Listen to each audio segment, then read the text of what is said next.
Yan po, napagandang umaga po sa ating lahat. Sumisikat na po yung haring araw ngayon. Yan, napaganda po.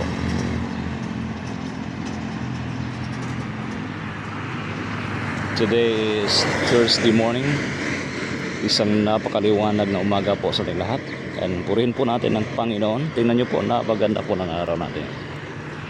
Sa pagsikat ng araw,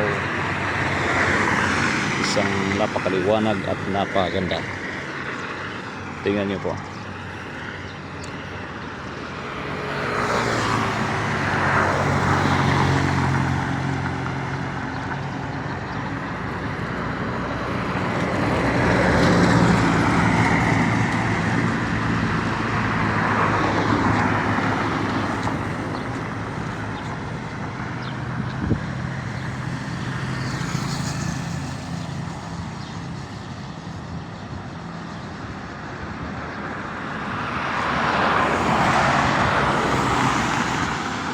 Dito na naman tayo, walking exercise.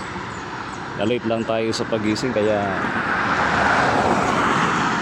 lumiliwanag na po. Pero okay lang, wala naman tayong pasok ngayon. Kaya nakita natin yung haring araw na sumisikat ngayon.